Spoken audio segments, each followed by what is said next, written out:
Welcome to your group of Institute online YouTube classes.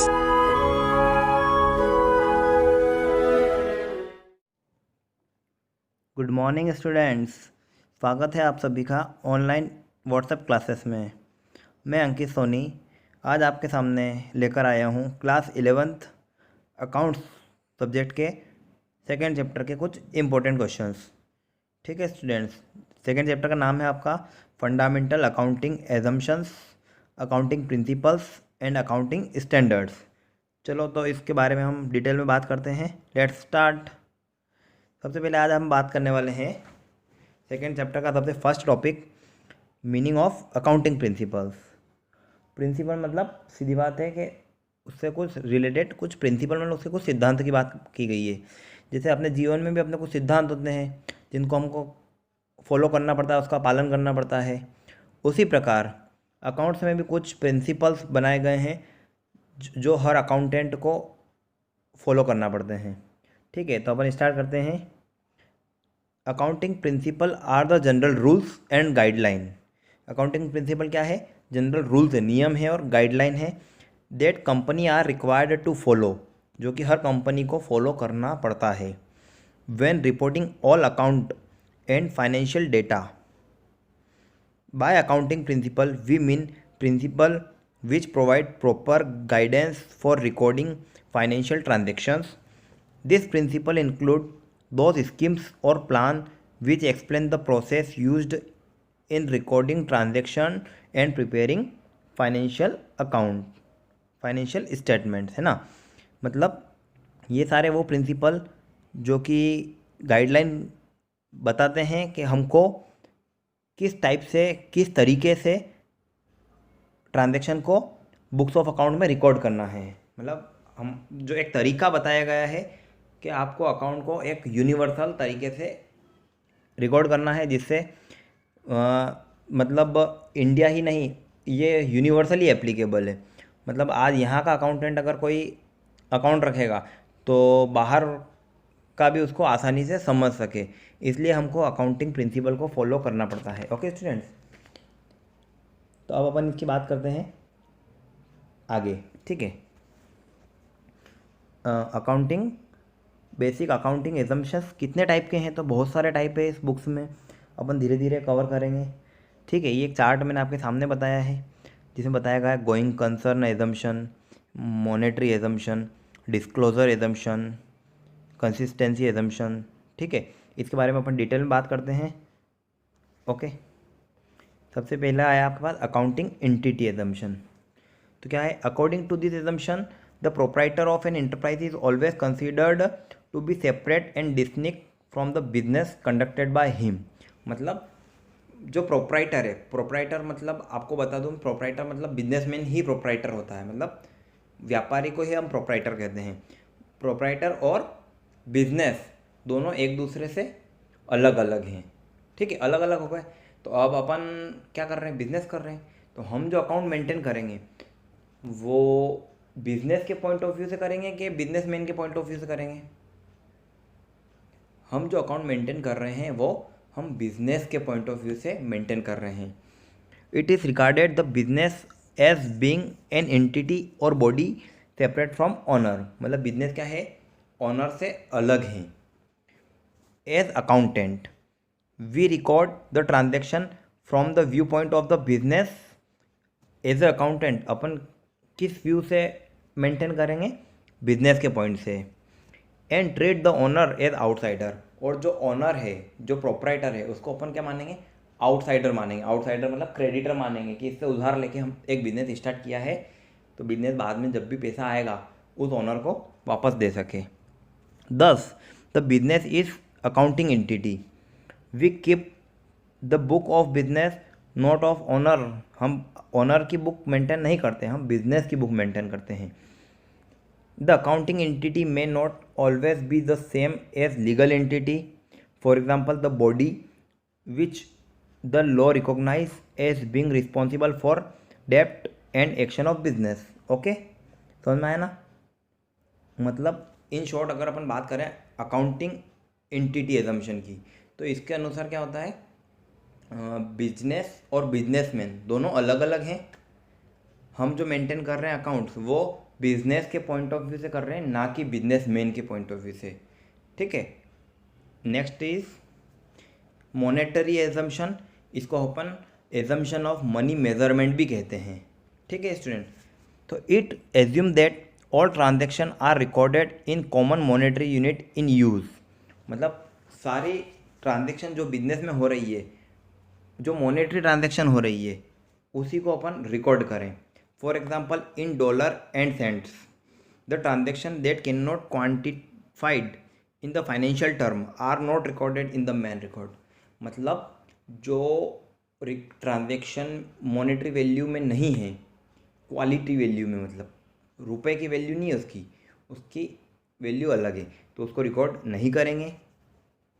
Such item में simply be disclosed by the way of a footnote to the financial report. ऐसी जो monetary transaction नहीं है उसको कहाँ record करेंगे हम? फुटनोट में। ठीक है। अब इन शॉर्ट अगर इसको भी समझाना चाहूँ तो मैं आपको समझाता हूँ। This assumption implies that accounting we record only those transaction which are express in term of money. समझ में आ रहा है ना?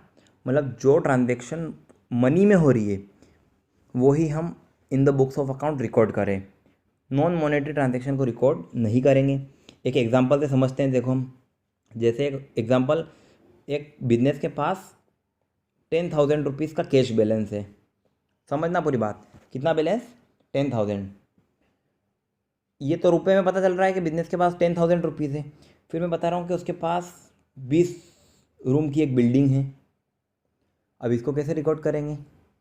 फिर मैं बता रहा हूँ एक प्लॉट है 2,000 स्क्वायर मीटर का, 2,000 स्क्वायर मीटर का। रुपये में पता चला क्या कि 20 रूम की वैल्यू बताई? नहीं बताई। 2,000 स्क्वायर मीटर का अमाउंट बताया? नहीं बताया। फिर बता रहे हैं कि 50 टेबल है। अब 50 टेबल तो है, लेकिन वो कितने रुपए की है? वो अपने काम की है। 25 फैन है, वो फैन काम के नहीं है, अपने लिए उसकी मॉनेटरी वैल्यू पता करना जरूरी होगी। ओके। तो this different type of asset can not be added to given useful information. तो ये इस टाइप की जो इन्फॉर्मेशन थी वो हमारे काम की नहीं है। But if the same express in term of money, अगर ये सारा मॉनेटरी टर्म में हो जाए, जैसे कैसे 10,000 कैश था, फिर मैंने बताया था कि बिल्डिंग में 20 रूम थे जिनकी वैल्यू थी 5 लाख, वो अपने काम का हो गया। मतलब 20 रूम वैल्यू नहीं है, 5 लाख की वैल्यू है। जो प्लॉट लैंड बताई थी उसकी वैल्यू बताई 2 लाख। टेबल जो बताई गई थी 50 टेबल, वो 12,000 की है। 25 फैन जो बताए गए थे वो 20,000 के हैं। ठीक है। तो अगर इस टाइप से बताया जाए तो it is possible to add, तो इसको हम ऐड कर सकते हैं अकाउंटिंग में। And use them for comparison और एनी अदर पर्पस। तो इस टाइप से अगर मॉनेटरी वैल्यू होगी तो ही हम रिकॉर्ड करें, अदरवाइज रिकॉर्ड नहीं करना है। Okay. Next is assumption of accounting period. Accounting period assumption क्या कहता है? Even though it is assumed that the business will continue for a long time. हमको ऐसा, कोई भी बिजनेसमैन ऐसा है क्या कि आज बिजनेस पूरा रन किया, स्टार्ट किया, सेटअप किया और 20 दिन बाद या 1 महीने बाद उसको पूरा वाइंड अप कर देगा या बंद कर देगा? नहीं ना, मतलब लगातार चलता रहेगा। तो the proprietor of business can not wait for a long time. तो जो प्रोप्राइटर है, जो बिजनेसमैन है, वो ज़्यादा लंबे समय तक इंतज़ार नहीं कर सकता है कि उसको कितना प्रॉफिट हो रहा है या कितना लॉस हो रहा है। वो जल्दी जल्दी जानना चाहेगा रेगुलरली बेसिस पे मुझे कितना प्रॉफिट हुआ। ठीक है। Therefore accountant choose some shorter and convenient time. तो इसलिए जो उस बिजनेस का अकाउंटेंट होता है वो एक छोटा टाइम डिसाइड करता है मेजरमेंट ऑफ इनकम, काय के लिए कि इनकम को मेज़र करके जल्दी से अपने प्रोप्राइटर को बता सके। और नॉर्मली आपको भी पता है वो टाइम कितना होता है? 12 मंथ का पीरियड होता है जनरली एडोप्टेड। ठीक है। 12 month period is generally adopted for this purpose. This time interval is called accounting period. और ये अकाउंटिंग पीरियड इंडिया में अलग अलग टाइप से होता है। आपको पता है एक अकाउंटिंग पीरियड हम फॉलो करते हैं, जैसे वो लाल कलर की जो बुक आती है, लाल डायरी, वो अपन कब चेंज करते हैं? दिवाली से दिवाली, है ना। उसमें सारे अकाउंट मेंटेन करते हैं दादाजी पापा जी। वो इंडिया का एक अकाउंटिंग पीरियड है। उसके बाद कोई कोई होते हैं जो 1 जनवरी टू 31 दिसंबर तक मेंटेन करते हैं। कोई होता है जो 1 मार्च से 1 अप्रैल से 31 मार्च तक मेंटेन करता है। ठीक है। तो ये सारे अकाउंटिंग पीरियड एजम्पशंस कहलाती है। नेक्स्ट है अपना हिस्टोरिकल एजम्पशन। हिस्टोरिकल एजम्पशन क्या हो रहा है, नाम से पता चल रहा है। हिस्टोरी मतलब 10th में पढ़ गया, हिस्ट्री पढ़ी थी ना आपने, हिस्ट्री मतलब इतिहास पुराना, यहाँ पे भी वही वही उसी से लिंक किया हुआ है। क्या लिखा हुआ है, assume that the business transaction are recorded in term of their cost at the time the transaction occurred. It means that assets purchased a year ago are still recorded at their original cost even though their value is considerably higher now. मतलब ये क्या कहता है कि आपने जिस time पे वो बिजनेस में जो असेट खरीदी थी, चाहे वो 1 साल पहले खरीदी हो या 2 साल पहले खरीदी हो, उस समय जितने में आपने खरीदी थी आज भी वही डेट उसमें मेंशन की जाए अकाउंट ऑफ बुक में, चाहे आज उसकी वैल्यू मार्केट में ज़्यादा ही क्यों ना हो। समझ में आ रही बात। एक फर्नीचर हम 2 लाख रुपए में ख़रीदा था 1 साल पहले, तो और हम 1 साल बाद अगर अकाउंट बना रहे हैं तो आज भी उसकी वैल्यू हम 1 लाख रुपए ही बुक में दिखाएंगे, चाहे वो मार्केट में 2 लाख रुपए की मिल रही हो अब नई। समझ में आ रही है। This assumes that the dollar value remain unchanged over time. मतलब इसका मतलब क्या है कि रुपए जो पहले थे वही आज वैल्यू है इसकी, ये हिस्टोरिकल एजम्पशन बताता है। It is not true of course. आपको पता है ऐसा क्या पॉसिबल है क्या कि पुराना जो खरीद के लाए वही चलता रहे? नहीं, प्रेजेंट वैल्यू रिकॉर्ड करना पड़े, इसलिए इसको हम, ये अभी क्या है, not true for this content. It is now common practice to revalue asset regularly in order to overcome the deficiencies of historical cost. मतलब ये कॉन्सेप्ट तो आजकल चलता नहीं है, आजकल हर रिवैल्यूएशन किया जाता है और प्रेजेंट वैल्यू निकाली जाती है हर असेट की। ओके स्टूडेंट, समझ में आ रहा है ना। अब एक और एजम्पशन है आपके पास जिसका नाम है एजम्पशन ऑफ गोइंग कंसर्न या कंटिन्यूटी। ओके, अब ये क्या होता है, according to this assumption business shall continue to exist until it is liquidated. मतलब क्या कहा गया है, बिजनेस चलता रहेगा जब तक वो बंद ना हो जाए। मतलब business will continue for a large number of years. ठीक है।